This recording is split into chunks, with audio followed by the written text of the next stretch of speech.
Hi, this is Mark Bowser, and as I'm recording this, it is March 2nd, 2018. Now, there's no particular significance of this day itself, but more of this time of the year every year. At this time of the year, many times people begin to take their eyes off their goals. Now, why is that? Well, part of it is that we're 3 months into the year, and so the excitement level has begun to wane off.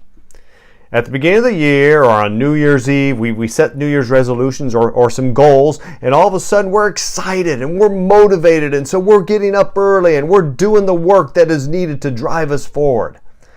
Well, the excitement's kind of worn off now. Weather's starting to change and spring is beginning to come, and so that begins to demotivate us towards working towards goals as well. And as a result, we take our eye off the ball. We take our eye off the goal. Much like a golfer that I'm thinking of. We'll call him George.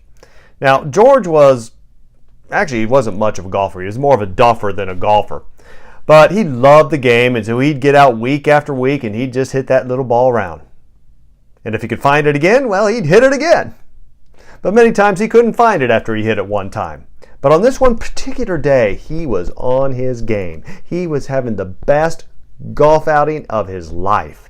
He had hit drive after drive, right into the sweet spot. He had hit putts he had never dreamed of hitting before. And he was on the 16th tee. And he reared back with his driver, and he hit a drive for all drives to come. It went 200, 250, it may have gone 300 yards out, smack dab in the middle of the fairway. And when he walked out to his ball, he was amazed at what he saw. Because his ball was sitting on top of a 4-inch anthill. It was teed up. He was thinking, oh, man, God is watching over me today. And so he reared back and he swung with all his might. And he missed the ball. And he wiped out 5,000 ants. When the dust cleared and he began to look around again, he noticed that his ball was only lowered about 2 inches.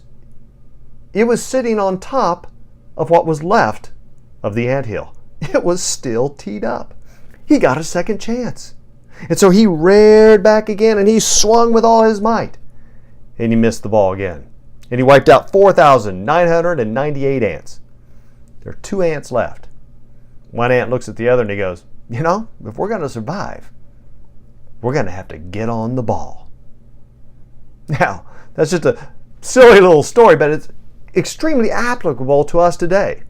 You see, if we're going to improve, and that's what it's all about, if we're going to improve and be the best that we can be and reach our goals, we're going to have to get on the ball. Now, I'm not meaning that in a derogatory manner. I'm meaning that whatever you're doing and whatever your goals are, you've got to get on the ball and improve. If you're a sales professional, what can you do to improve your prospecting skills? What can you do? What book can you read? What seminar can you go to improve how you prospect?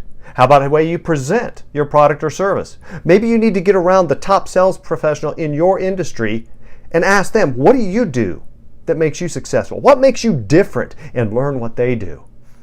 If you're a parent, what can you do to not only make an impact today for your kids, but an eternal impact for the future? If you're a leader, what can you do to be more influential and to help take your company from where it's at to where you know it needs to be? Now, I don't know what it is that you need to do. I don't know where it is that you need to get on the ball. But I encourage you to do it because I know you know where it is. One area that I had to just recently was in my time management skills. Now, it's kind of a silly thing because I teach time management, so I know the stuff. But I had gotten laxed. I'd gotten away from what I knew I needed to do. So I had to kind of pull back the reins, take a little time out, and reorganize myself and recommit to doing the action steps I needed to do in order to be effective and efficient every day. So again, where do you need to get on the ball?